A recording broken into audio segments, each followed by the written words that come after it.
অ্যালুমিনিয়ামকে কেন কঠিন বিদ্যুৎ বলা হয় চলুন আজের পেছনের কারণটা জেনে নেওয়া যাক। বিশ্বাস করা কঠিন, কিন্তু একসময় অ্যালুমিনিয়াম ছিল সোনার চেয়েও দামি, একেবারে আভিজাত্যের প্রতীক। তো এত দামি একটা ধাতু কিভাবে আমাদের হাতের নাগালে এলো? এর পেছনে একটা দারুণ গল্প আছে। ব্যাপারটা হলো, অ্যালুমিনিয়াম প্রকৃতিতে প্রচুর থাকলেও এটাকে কখনোই বিশুদ্ধ অবস্থায় পাওয়া যায় না। আর আকরিক থেকে ওটাকে আলাদা করাটাই ছিল বিরাট চ্যালেঞ্জ, মানে খুবই কঠিন আর ব্যয়বহুল। এই সমস্যার সমাধান আনে হল হেরো প্রক্রিয়া। এটা একটা যুগান্তকারী তড়িৎ রাসায়নিক পদ্ধতি। তবে এই প্রক্রিয়ার জন্য প্রয়োজন হয় অঞ্জুম পরিমাণে বিদ্যুৎ, আর এখানেই আসল রহস্যটা লুকিয়ে আছে। আর এই বিপুল শক্তি খরচের জন্যই অ্যালুমিনিয়ামকে বলা হয় কঠিন অবস্থায় থাকা বিদ্যুৎ।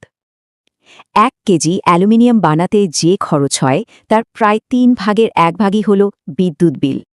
ভাবা যায়, একটা প্ল্যান্টের বিদ্যুৎ খরচ দিয়ে প্রায় 3 লক্ষ বাড়ির চাহিদা মেটানো যেতে পারে। ক্রায়োলাইট ব্যবহারে গলনাঙ্ক অনেক কমে আসে ঠিকই, কিন্তু মূল কাজটা করে বিদ্যুৎ। মানে বিদ্যুৎ শুধু তাপ দেয় না, বরং অ্যালুমিনিয়াম থেকে অক্সিজেনকে রাসায়নিকভাবে আলাদা করে। আচ্ছা, তাহলে চলুন পুরো উৎপাদন প্রক্রিয়াটা একবার ছোট করে দেখে নেওয়া যাক। শুরুটা হয় বক্সাইট নামের এক লালচে পাথর খনি থেকে তোলার মাধ্যমে। সেই বক্সাইটকে শোধন করে তৈরি হয় অ্যালুমিনা, যা দেখতে সাদা পাউডারের মতো।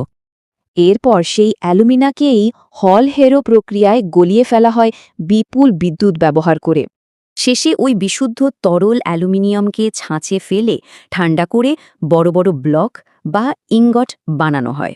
তার মানে আমাদের চারপাশের প্রতিটি অ্যালুমিনিয়ামের জিনিসেই আসলে জমে আছে বিপুল পরিমাণ বিদ্যুৎ শক্তি।